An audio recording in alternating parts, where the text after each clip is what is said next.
わしじゃ、不気味度魅力じゃ。今回は、わしが PC エンジンのヒューカードで一番好きなアクションゲーム、改造超人シビビンマンをプレイしていくのじゃよ。このゲームは、割と短時間でクリアできるので、まあ、動画2本くらいで収める予定じゃ。本作は、1989年3月18日に日本コンピュータシステムことメサイアが開発、販売した PC エンジンのヒューカードムってタイトルじゃ。ジャンルは横スクロールアクションゲームじゃな。ストーリーはこんな感じじゃ。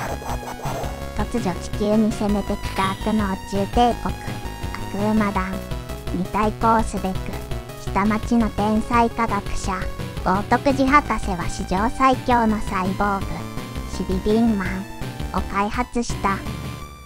しかし、みんなから断られてしまったので、近所の魚屋の青年、ダスケと女子高生のキャピコを半ば無理やりシビビンマンに改造してしまったのだ。地球を救うため、ご町内の人たちの力を借りて、戦えシビビンマンという感じじゃ。ツッコミどころの多いのがこのゲームの良いところじゃ。実はこのゲーム、2人同時プレイが非常に楽しいゲームなので、興味を持ってもらえたら、ぜひ友人知人家族とプレイすることをおすすめするのじゃ。1人プレイの場合は、ダスケかキャピコのいずれかを選んでゲームをスタートじゃ。途中でキャラを変更することはできないが、特にエンディングや展開が変わるわけでもないので、好きな方を選ぶと良いぞ。ゲームの目的としては、右上にある悪魔団のボスを倒すことじゃ。そこまでは街をステージとしてクリアしながら進むことになるが、ステージごとに手に入るボーナスが違うのと、時間経過とともにラスボスが強化されていくのじゃ。そのため、どんなルートを選んでいくかという戦略性や、プレイヤーが何度も楽しめる自由度の高さが本作の魅力の一つじゃな。ちなみに、18日以内にクリアしなければならないという制限はあるが、ステージへのトライ1回で半日経過するので、合計で36回のトライが可能じゃ。最短で4ステージクリア、つまり2日でエンディングなのでかなり余裕はあると思ってよい。マップ画面では、豪徳寺博士からアイテムやヒントを買ったり、修理というか回復してもらうこともできるが、とにかく金が必要なのじゃ。自分で勝手に改造しておいて、しかも金を取るとかケチくさいにも程があるのじゃよ。さて、まず最初のステージじゃが、3つの町から選べるようになっている。どこを選んでもいいんじゃが、プレイをスムーズに進めるのであれば、真ん中の交番一択じゃ。なぜかというと、このステージをクリアしないと、シビビンマンの主要武器の一つ、シビビームが使えないからじゃ。操作方法じゃが、ジャンプボタンと攻撃ボタンの2つじゃ。攻撃は通常攻撃が組んで、攻撃ボタンを長押しすることでシビビームが打てるようになる。まあ、今は打てないのじゃが、よく言われる話じゃが、ちょっとキャラの動きが独特で、もっさりしているというか癖があるんじゃよ。でも、その辺は何事もなるじゃ。頑張れ。ステージ中では敵を倒すとアイテムが出る。基本的にはお金じゃが、他にも体力回復とか一定時間無敵とか、画面内の敵を攻撃する爆弾とかが出るぞ。特に体力回復は取り逃さないようにしたい。ステージの最後まで行くとボス戦じゃ。まあ、ここはゴリ押しで問題なしじゃ。ボスを倒すと、その街を解放したことになるのじゃ。クリアすると、アイキャッチ的な決めポーズじゃ。やった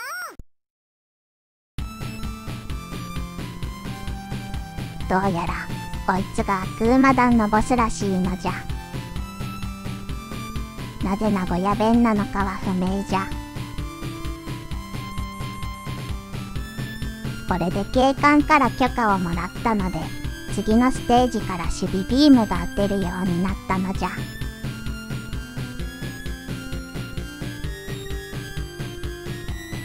さて、次のステージじゃが、上下にある棒状マークのステージをクリアすると攻撃力や防御力を上げてもらえるので、まずはそこを目指すのじゃ。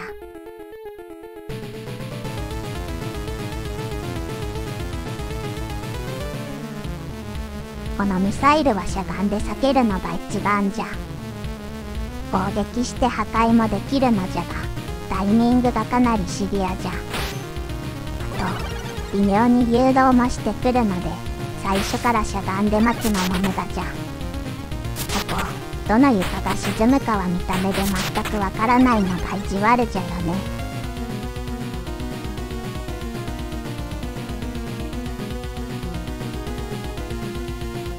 そういえば、このステージからは守備ビームが使えるようになったのじゃ。敵の攻撃を受けたり、穴に落ちたりするとダメージを受ける。穴に落ちて一撃でゲームオーバーとかがないのはありがたいな。この星マークのアイテムが一定時間無敵じゃな。今のうちにできるだけ前に進んでおくのじゃ。今のバッテリーみたいなのが体力全回復のアイテムじゃ。赤いのは体力回復かっこ小じゃ。全体的にギミックが初見殺しなところがこのゲームの特徴じゃな。なので、敵からのダメージは最小限に抑えたい。と言いつつ、穴に落ちまくってしまうのが悲しいのじゃ。さて、ボス戦じゃ。ちょっとライフの残りが不安じゃが、まあ大丈夫じゃ。この銀色のキングギドラみたいなやつじゃが、基本的な攻略パターンは相手の下に行って守備ビームを発射じゃ。ちょうど発射した先に敵が移動してダメージを与えられる。守備ビームのため時間があるので若干タイミングが難しいが、無理はせずに繰り返せば大丈夫じゃ。で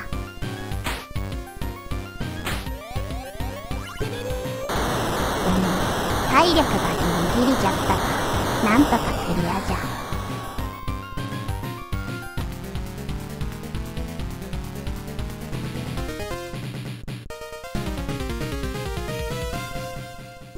結構本整合性が綺麗じゃよね。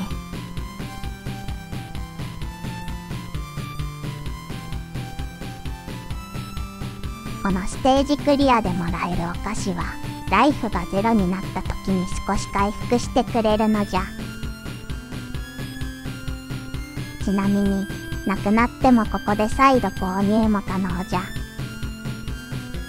買い物といえば博士から守備ビームの強化アイテムを買っておくのじゃ。これで守備ビームの威力が上がるのじゃ。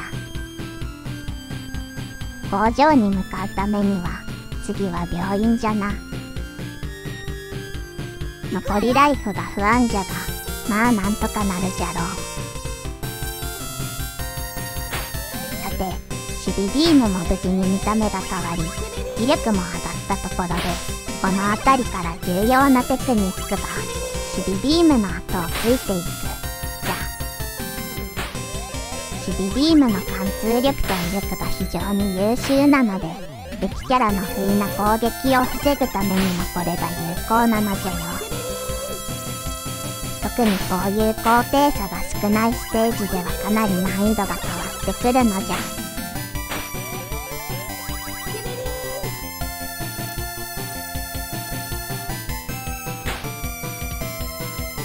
このミサイル撃ってくる敵、ズドンギャーは最初の一発目だけが注意じゃな。あ、そういえばいつの間にか体力が回復していたのじゃ。定スコアに達するごとに体力の最大値が上がり全回復するのじゃよ。 SE も何もないので気づきにくいのじゃが、正直助かったのじゃ。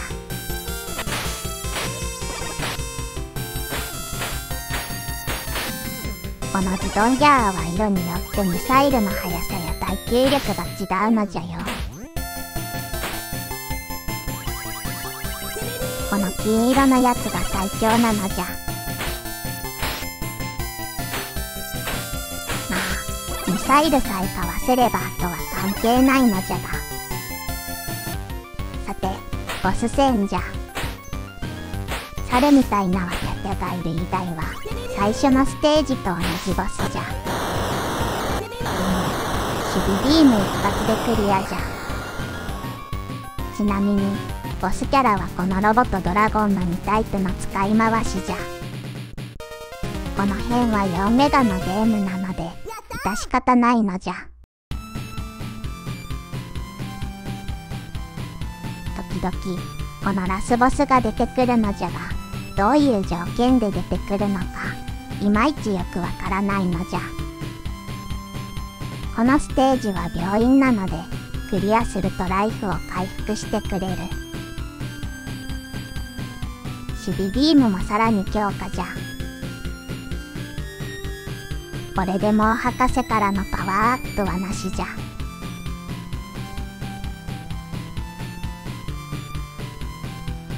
さらにこの病院で修理すると博士の半額で修理してくれるので、今後はここで回復じゃな。いよいよ工場じゃ。この上の工場をクリアすると防御力がアップするのじゃ。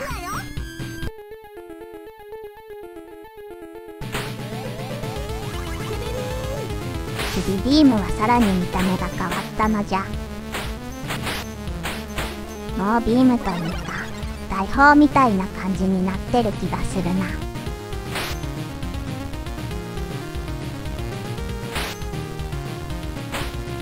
このステージも基本的には守備ビームの後をついていく作戦じゃ。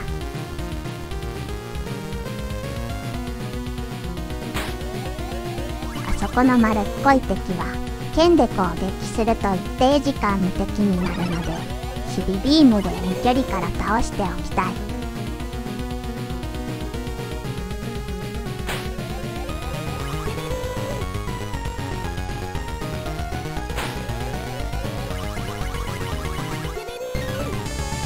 本作は音声合成も良いが全体的に音楽も良いな。 PC エンジンは音色が軽いというか厚みのある音が苦手なイメージがあるのじゃが、本作は独自のサウンドドライバーを使用することでこの豊かな音色のサウンドを実現したらしい。サウンドを手掛けたのは後にバルケンやレイノスも担当するガブリーンサウンドなので納得じゃな。ガブリーンサウンドはその後オーパスという会社になり、エースコンバット7の音楽なども手掛けているのじゃよ。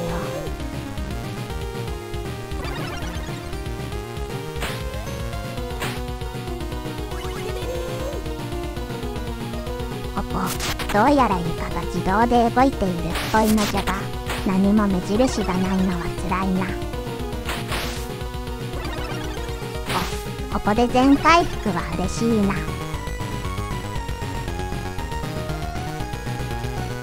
本当に初見に優しくないのじゃが、まあそこそこ回復手段も多いのでバランスは取れていると思うのじゃ。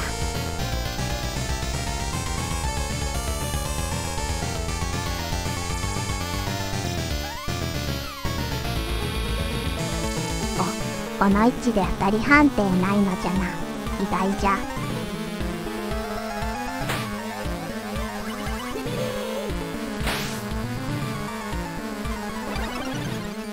なんとかボス戦じゃな。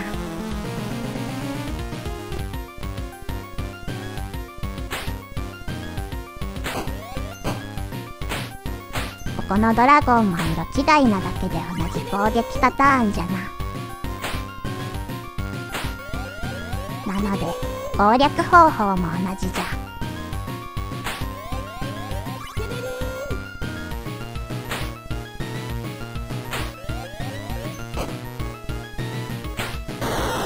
守備ビームの威力も上がっているので前回より早く倒せたのじゃ。これで工場ステージをクリアじゃ。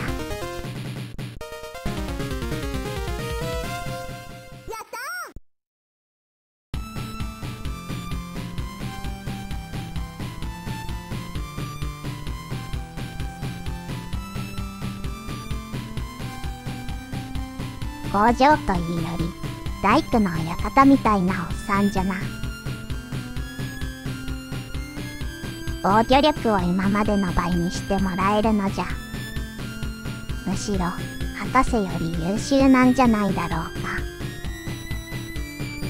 さて次はもう一つの工場を目指したいのじゃが、その前に寄っておきたいところがある。マップの左上に教会、右下に神社がある。ここでは守備ビームを強化してもらえるのじゃが、どちらかしか手に入れることはできないのじゃ。教会が守備ビームのため時間を短縮、神社が守備ビームの攻撃力上昇じゃ。まあどちらでも良いのじゃが、場所としてはため時間短縮の方がおすすめじゃな。行くわよ。というわけで先に教会に寄っていくのじゃよ。防御力を上げてもらったのでスーツの色がピンクから赤に変わっているのじゃ。ちょっと点滅もしていたりでパワーアップしたのが分かりやすいな。ちなみにステージ背景はこの公園と町と工場内の3パターンじゃ。このステージも引き続き守備ビームの後をついていく作戦が有効じゃな。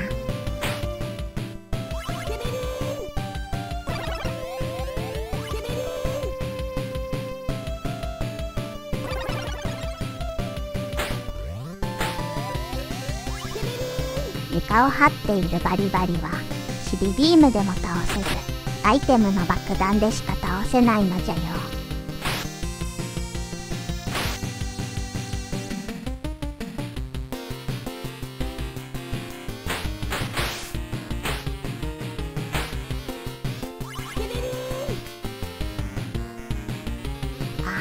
体力回復のアイテムがひどいところに落ちたのじゃ。全回復のアイテムだからダメージ受けても取った方が得じゃな。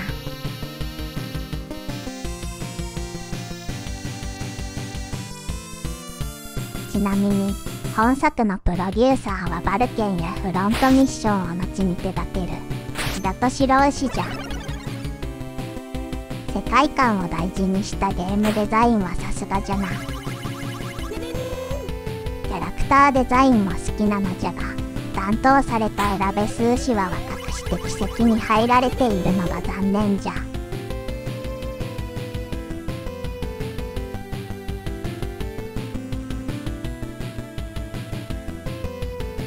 動きがもっさりしているので少し早めに動くように意識すると良いのじゃよ。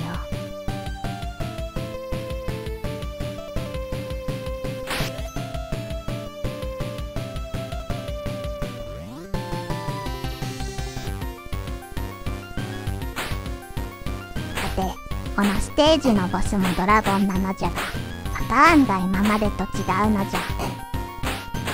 守備ビームが当たらない高さにいるのでひたすら剣で切るしかない。敵の攻撃も避けづらいので向上した防御力を頼りにダメージ覚悟でこちらも攻撃するのが正解じゃ。まさに攻撃こそ最大の防御じゃよ。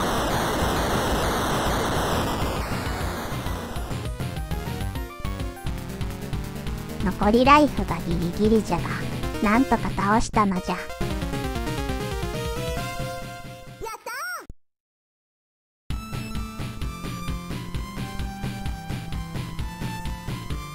ななんかまたラスボスが出てきたのじゃ。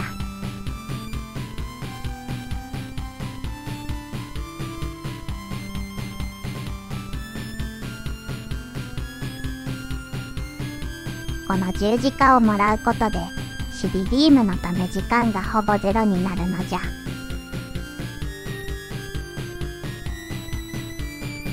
とりあえずは病院で回復じゃな。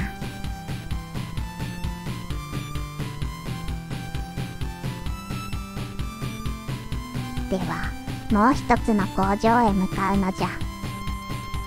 場所は右下の方じゃな。ここでは攻撃力を上げてもらえるのじゃよ。その手前の薬屋さんもクリアするとアイテムをもらえるのじゃ。それではレッツゴーじゃ。行くわよ。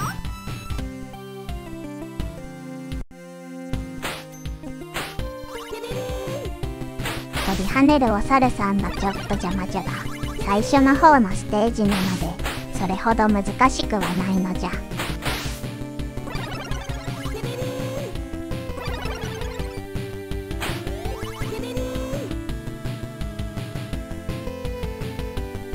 ご覧の通り守備ビームのため時間がかなり短くなっているのじゃよ。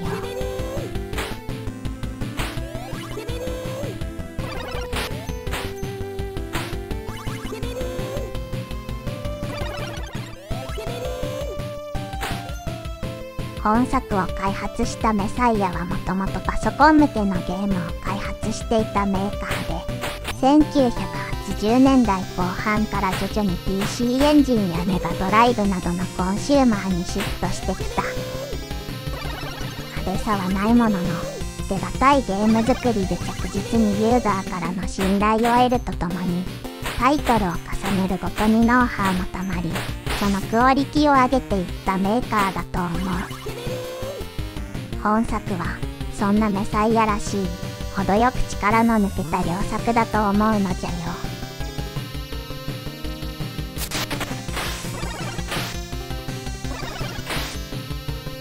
守備ビームのため時間が短くなると楽じゃの。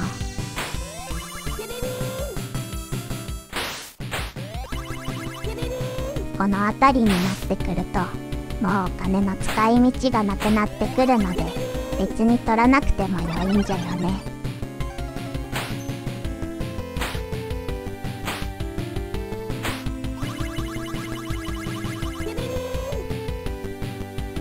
このアイテムは一定時間ジャンプ力が強化されるのじゃ。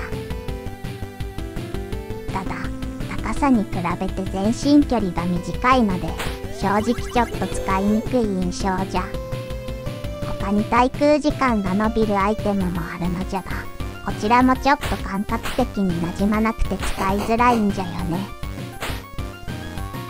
というわけでボス戦じゃ。このパターンは守備ビームで簡単に倒せるパターンじゃな。守備ビームが強くなっている分にダメ時間も速くなっているので楽勝じゃな。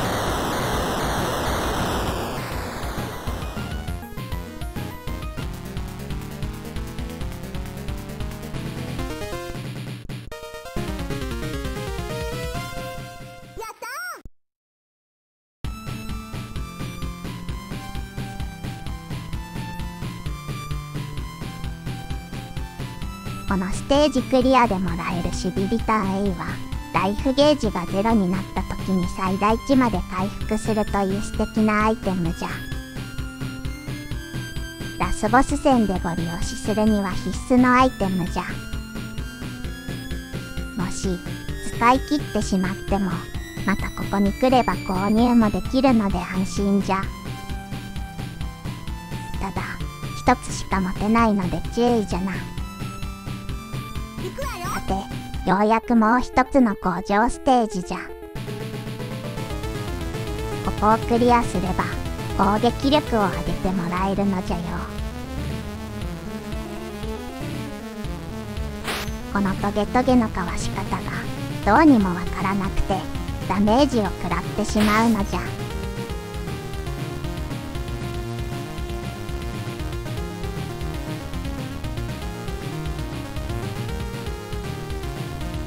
このステージは全体的にトゲトゲのギミックとの戦いじゃな。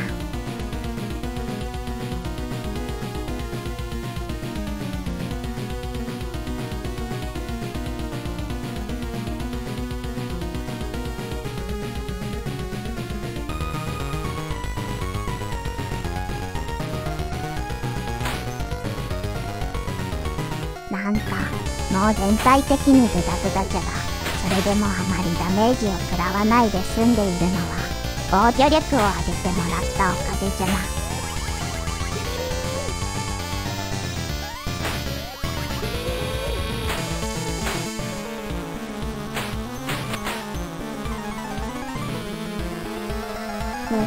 な。なんとかボス戦にたどり着いたのじゃ。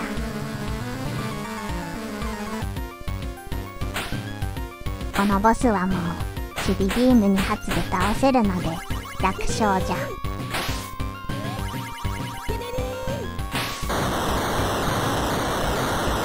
この通りじゃな。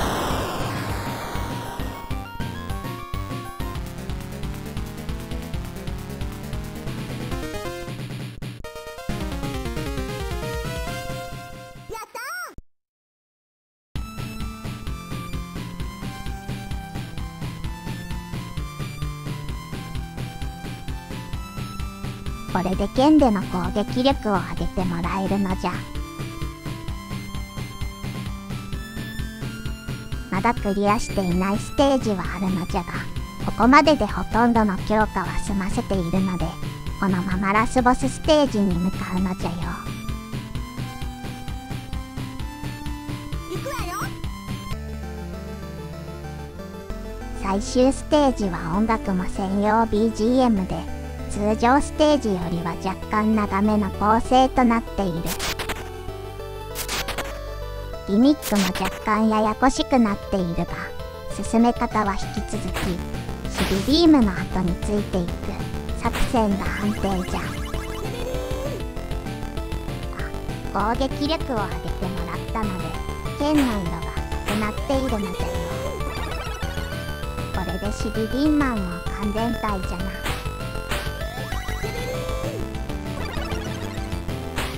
すべてのステージをクリアしてから準備万端でラスボスに挑むのもよし、装備は貧弱でも最短最速でラスボスに挑むもよし、プレイヤー自身で遊び方や難易度を調整できるゲームデザインが秀逸なのじゃ。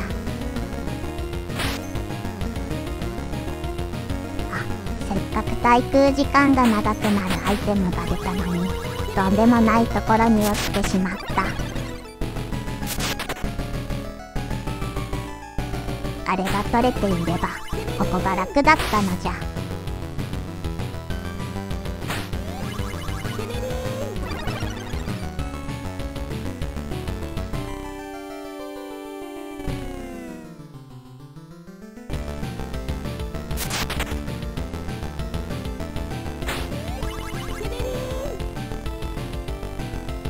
お、今度は取れたのじゃよ。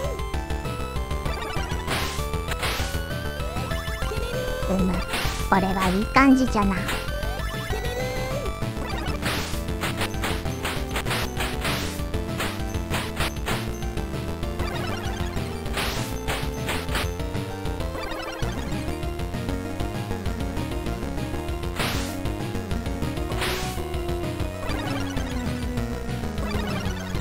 こで限回復のアイテムを出してくれるのは親切じゃ。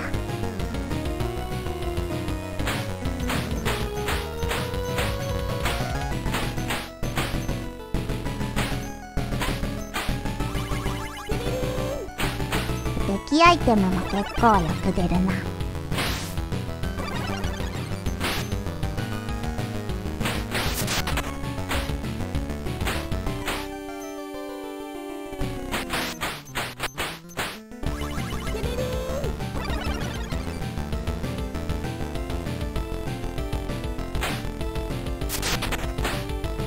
今回は滞空時間のアイテムをうまく使使えなかったパターンじゃな。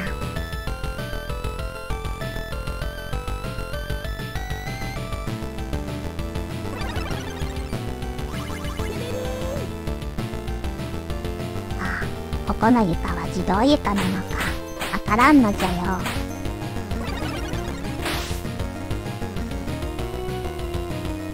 回復アイテムもそれなりに出るので、あまり心配しなくてよい。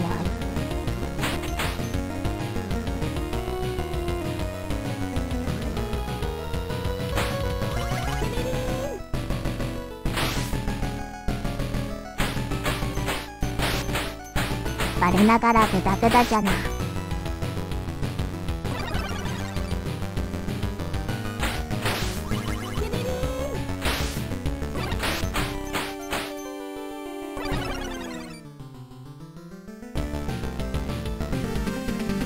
ラスボスのマザーコンピューターじゃ。チビリターンエイもあるので、ダメージは気にせずひたすら攻撃やるのみじゃ。見た目は変わらないが、攻撃パターンや激しさ、風景に変化していく。というわけで、ラスボスも無事に撃破したのじゃ。アイキャッチも見納めじゃ。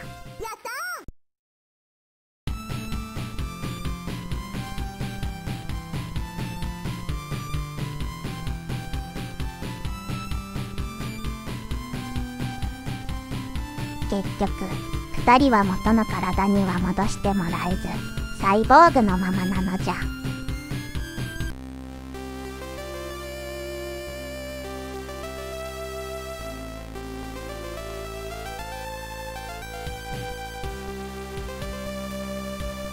ラスボスの2段階変身とかもなく、シンプルな終わり方でファミコンのゲームっぽいな。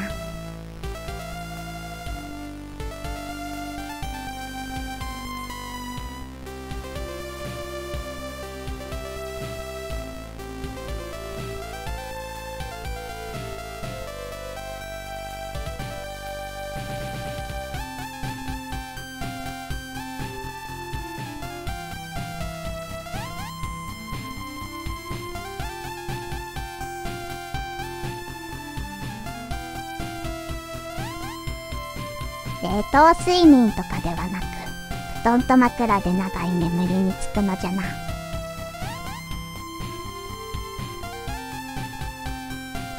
エンディングまでふざけたノリなのが非常に本作らしいと思うのじゃ。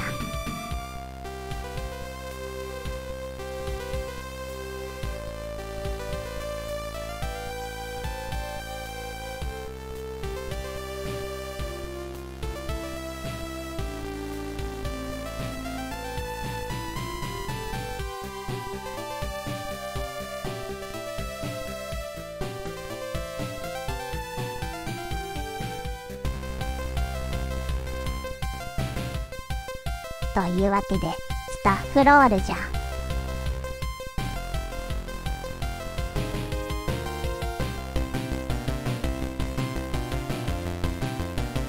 正直なところ、容量も少なく、グラフィックも驚くほどレベルが高いというわけではない。敵キャラやボス、ステージグラフィックも使い回しが多く、チークと言ってしまえばそれまでじゃ。しかし、ちょっと間の抜けたストーリーやキャラクター、そして町内を助けて回り、お金で装備を整えていくなど、ゲームの世界観とシステムが非常にマッチしていて、そのチープさがむしろ魅力となっている。今でいいローカルヒーローのノリじゃな。限られた条件の中でどこかが破綻することもなく、全ての要素が一定以上のクオリティでなおかつしっかり遊べるというのは、この当時のメサイアのタイトルに共通した特徴で、ユーザーからも信頼感を得ていたと思うのじゃ。